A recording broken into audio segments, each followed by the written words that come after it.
Welcome in Warsia Urdu medium class. तो बच्चों, आज हम यहाँ पर इंग्लिश का 2.4 एन एपिटम ऑफ करेज को लेसन का यहाँ पर हम चिट चैट, इनटेक क्वेश्चन और इंग्लिश वर्कशॉप को पूरा करेंगे।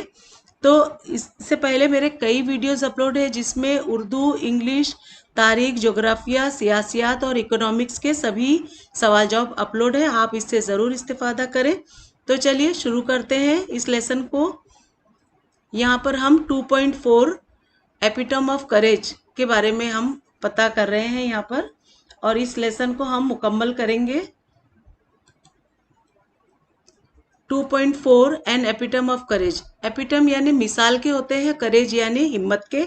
तो हिम्मत की मिसाल, इसकी हम वार्मिंग अप करेंगे और चिट चैट। सबसे पहले है अ स्ट्रेंज ट्रूथ, एक अजीब हकीकत। Handicapped are those who refuse to take up challenges even with all their senses and physiology in perfect condition। यानी होश व हवास और जिस्मानी कारदगी के बेहतरीन हालत में होने के बावजूद जो लोग मसाइल और चुनौतियों का मुकाबला करने के लिए तैयार नहीं होते वही माजूर कहलाते हैं। तो understand and discuss the above truth, इस सच्चाई को आप डिस्कशन करें और समझें। How can you encourage such people to change and become confident.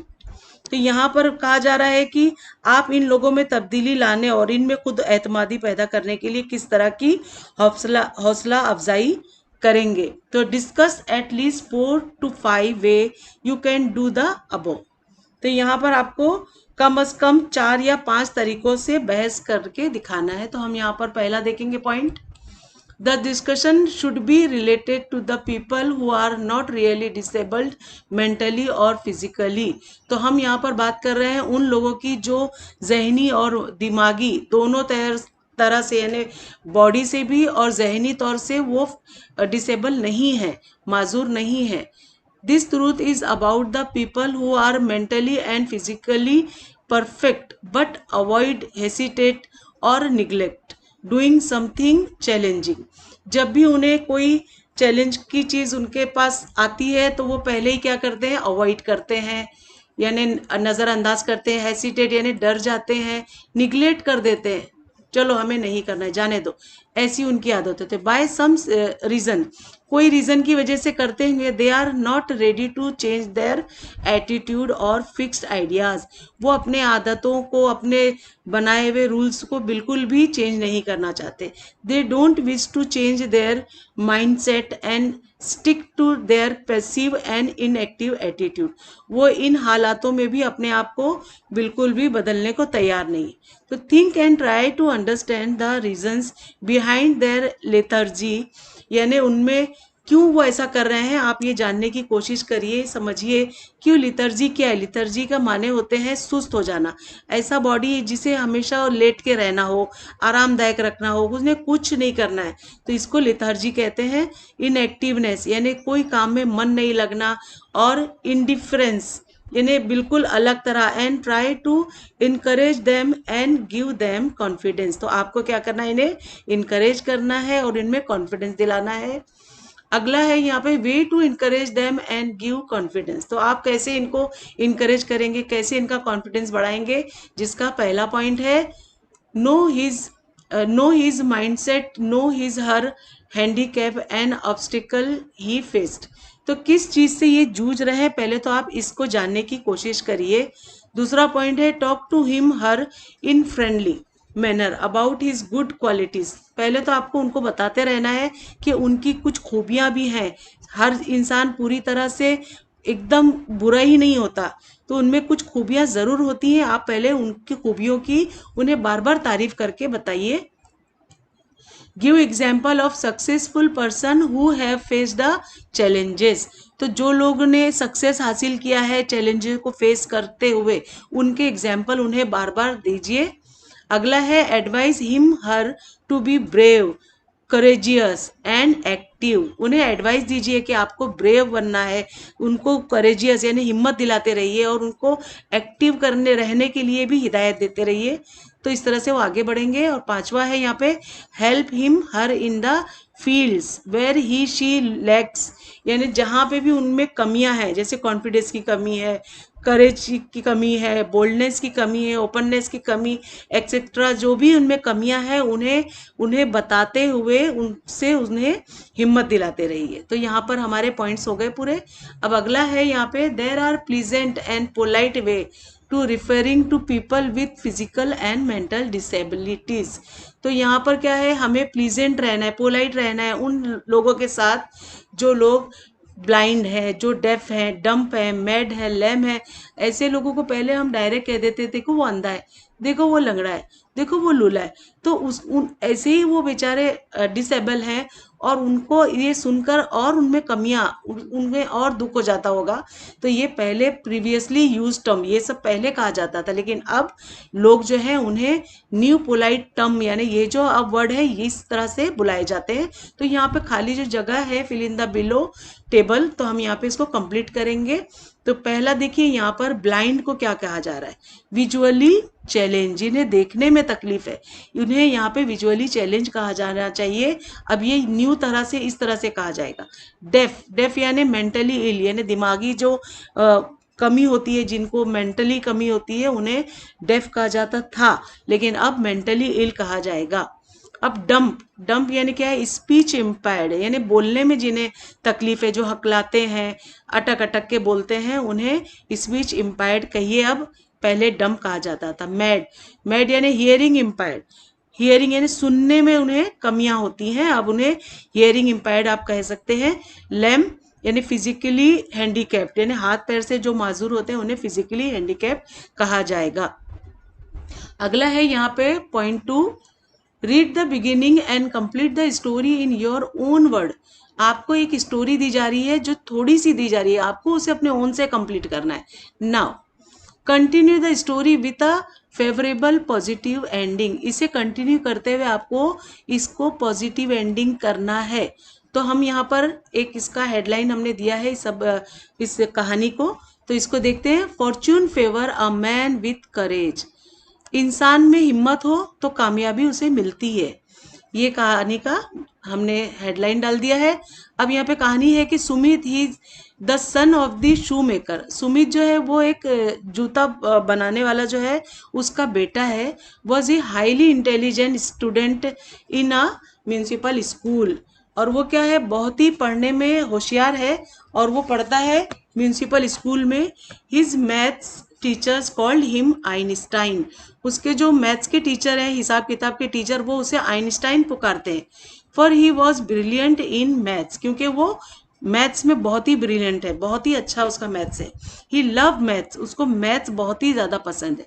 Sumit wanted to study further after SSC, however he suffered from polio and the disease completely paralyzed his legs and made him disabled। जबकि क्या है, उसका पैर को, उसको SSC के बाद भी पढ़ना था, लेकिन वो सफ़र कर रहा है, यानी एक बीमारी से जूझ रहा है जिसे पोलियो कहा जाता है। पोलियो से उसके दोनों पैर जो है वो एकदम पैरालाइज हो गए हैं, और वो एकदम डिसेबल हो गया है। इन spite of being handicapped, his love for mathematics did not deter him from continuing his further study. इसके बावजूद भी उसने अपनी तालीम को जारी रखा, और वो पढ़ाई में पढ़ ही रहा है। मतलब Sumit join a night college, उसने क्या किया, पढ़ाई कंप्लीट करने के लिए नाइट कॉलेज ज्वाइन कर लिया। He was confined to wheelchair, though he displayed exemplary courage and completed his graduation in maths. हालांकि वो अपने व्हील चेयर से जुड़ गया है अपनी माजूरी की वजह से, लेकिन उसने फिर भी अपने कोर्स में, यानी उसने जो मैथ्स में ग्रेजुएशन को कंप्लीट कर लिया है। His professor encourage him to do research in the subject for his PhD. उसके जो प्रोफेसर है वो उसको इंकरेज करते रहते हैं कि तुम जो है रिसर्च ले लो पीएचडी में, मतलब रिसर्च में जो सब्जेक्ट है पीएचडी का वो रिसर्च ले लो। तो during the period he appeared for Indian administrative service and stood first among all the candidates.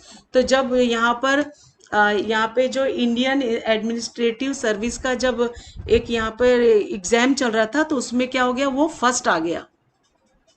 Sumit longed for more and more, वो आगे ही बढ़ता गया। फॉर्चून फेवर्स द ब्रेव, क्योंकि वो हिम्मत कर रहा था इसलिए उसको किस्मत से कामयाबी मिलती ही गई।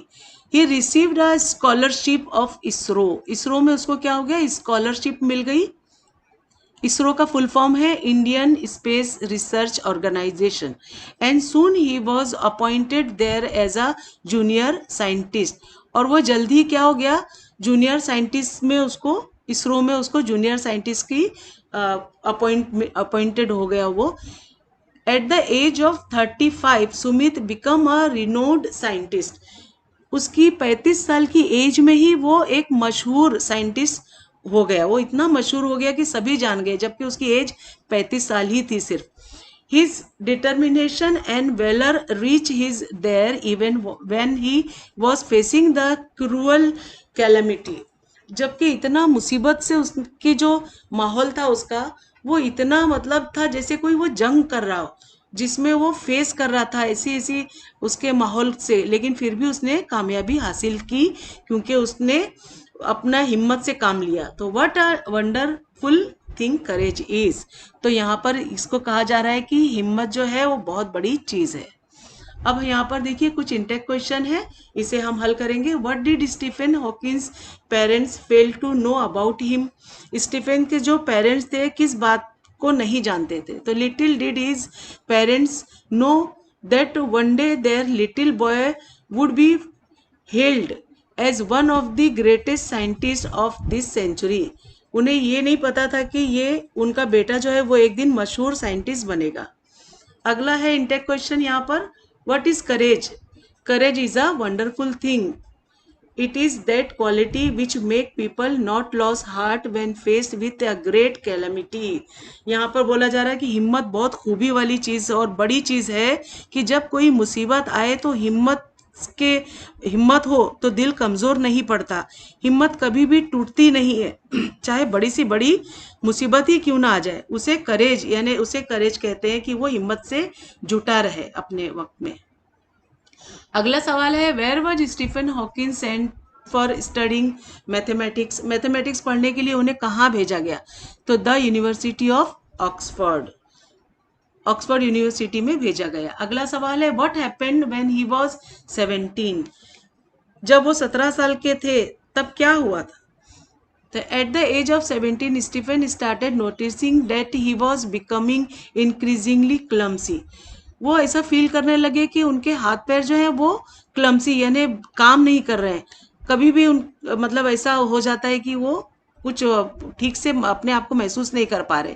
And even fell down a couple of time for no reason, बिना कारण ही वो कभी कभी गिर जाया भी करते थे।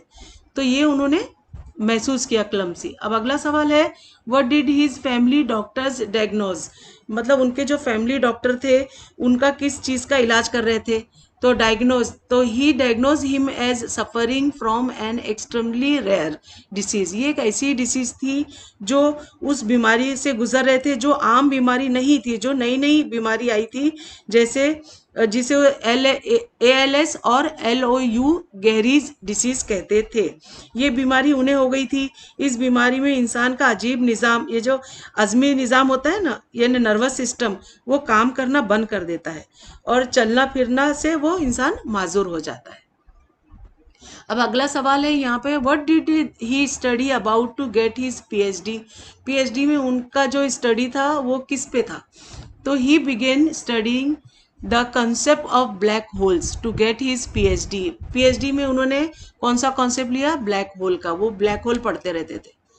अब यहाँ पर देखिए अगला सवाल है कि in spite of no control on his body how did Hawkins express his ideas, जब भी उनके बदन पे उनका कोई कंट्रोल नहीं था फिर भी वो किस तरह से अपनी बात को अपने बताते थे। तो दो confined to a wheelchair with no control over his body save a fingers and with a computer to help him express his thoughts, जबकि वो हालांकि कहा जा रहा है कि वो एक व्हील चेयर से जुड़ गए थे क्योंकि पैरों से वो बिल्कुल भी क्लमसी हो गए थे, तो इस तरह से उनका कोई बदन पे इख्तियार नहीं रह गया था, फिर भी वो अपनी उंगली से और अपने कंप्यूटर्स की मदद से अपने जो ख्यालात थे वो बताया करते थे। अब अगला सवाल है यहाँ पे, what does the writer say about the book authored by doctor Hawkins. अब यहाँ पे जो किताब जिन्होंने लिखा है उनका जो उनका ख्यालात जो है किताबें किस तरह से लिखी, मुसन्निफ की क्या राय है वो यहाँ पे बताया जा रहा है। His writing is a full of wit and humours. उनका लिखने का अंदाज कैसा था, हंसने हंसाने वाला था। His style is so lucid that no scientist can also understand him. इतना सिंपल था कि जो साइंटिस्ट ना होते हुए भी साइंटिस्ट की मतलब जो है वो बातें समझ जाते थे। अब यहाँ पे देखिए बच्चों, इंग्लिश वर्कशॉप हमारा शुरू हो गया है, जिसका पहला सवाल है मैच द फॉलोइंग। तो हमें ग्रुप ए से ग्रुप बी को जोड़ना है, इसके जोड़ी लगाना है। तो नंबर 1 में है गैलीलियो। गैलीलियो को मैंने डी से मैच किया है, the greatest scientist 300 years before Hawkins. Hawkins के 300 साल पहले ये गैलीलियो आए थे, तो मैंने यहाँ पे डी दिया है नंबर 1 के लिए। अब नंबर 2 में है doctor Stephen Hawkins. Doctor Stephen Hawkins को मैंने सी दिया है, the greatest scientist of this century. इस सेंचुरी के ये ग्रेटेस्ट साइंटिस्ट हैं, हम सभी जानते हैं इस बात को। अब हम तीसरे का सवाल है कि ब्लैक होल्स। ब्लैक होल्स क्या है था, तो यह हमने ए का जवाब दिया है। ए में the concept which helped Stephen to get his PhD. वो इसी को पढ़ा करते थे, ब्लैक होल्स जो था ये इनका पीएचडी का सब्जेक्ट था। स्टीफेंस, यहाँ पे देखिए चौथा है सवाल, स्टीफेंस फेवरेट सब्जेक्ट कौन से थे, हम जानते ही हैं, हमने पढ़ा है ना, म्यूजिक एंड मैथमेटिक्स। तो यहाँ पे ये हो गया कंप्लीट। अगला सवाल 2, complete the following web chart. ये वेब चार्ट है, इसे कंप्लीट करना है। Containing the qualities of doctor Stephen Hawkins. Stephen Hawkins जो थे, डॉक्टर स्टीफन हॉकिंस की क्वालिटीज हमें बतानी है। तो यहाँ पे करेजियस है, देखिए ये करेजियस यानी बहुत ही हिम्मत वाले थे ये। फिर दूसरा है ऑप्टिमिस्टिक, या ऑप्टिमिस्टिक होना, एकदम पॉजिटिव होना, उम्मीदों से भरे होना। अनडाउंटेड होना यानी बिना डरे किसी काम में हाथ डालना और बिना डरे करते रहना। ग्रेट ऑथर थे यानी एक बहुत अच्छे मुसन्निफ भी थे वो। हम्बल थे यानी नरम दिल वाले थे, बहुत ही हम्बल, जमीन पे चिपके रहने वाले लोग होते हैं ना, जमीन पे से जुड़े रहने वाले। अब इंटेलिजेंट थे, इंटेलिजेंट तो आप समझ ही सकते हैं कि बहुत ही होशियार थे हर काम में। तभी तो देखिए ना, पूरा बदन नाकाम होने के बावजूद भी अपने जहन से वो कितने अच्छे अच्छे काम कर रहे थे। अब यहाँ पर तीसरा सवाल है, arrange the following statement according to the occurrence in the life history of doctor Stephen Hawkins. तो डॉक्टर स्टीफन हॉकिंस के जो भी हालात ज़िंदगी में, पहले क्या हुआ, फिर दूसरा क्या हुआ, तीसरा क्या हुआ, इस तरह से हमें ये सारे जुमलों को बारी बारी से रखना है। तो सबसे पहले मैंने यहाँ पे डी को रखा है, इसको नंबर 1 दिया मैंने। स्टीफन वॉज बॉर्न ऑन 8 जनवरी। दूसरा, उनकी ज़िंदगी में फिर क्या हुआ, तो मैंने ए को रखा दूसरे नंबर पे। एट द एज ऑफ 17 उनमें जो नोटिस देखने में मिली। फिर तीसरे में मैंने रखा जी, चौथे में मैंने रखा ई, फिर पांचवा मैंने दिया एफ, फिर छठा यहाँ पर जी एच है 6, फिर सातवां है बी और आठवां है सी। इस तरह से मैंने ये जुमले रख दिए और यहाँ पे भी मैंने आपको ये नंबर डाल के दे दिए, आप इसे नोट कर लें। तो बच्चों यहाँ पर हमारा पार्ट 1 खत्म हुआ। मैं उम्मीद करती हूँ आपको अच्छा लगा होगा और समझ में आया होगा। अच्छा लगा तो प्लीज़ सब्सक्राइब करिए मेरे चैनल को और लाइक करिए, और अपने उर्दू मीडियम के दोस्तों में ज़रूर शेयर करिए ताकि उन्हें भी कोई डाइजेस्ट ना खरीदना पड़े और मेरे बताए हुए सवाल जवाबों से उससे भी अच्छे से कामयाबी हासिल हो। और कोई भी डाउट्स हो तो कमेंट करके मुझे ज़रूर पूछिए, मैं इंशाल्लाह ज़रूर जवाब दूंगी। तो बच्चों मिलते हैं अगली वीडियो में नए लेसन के साथ, तब तक के लिए बाय बाय, टेक केयर।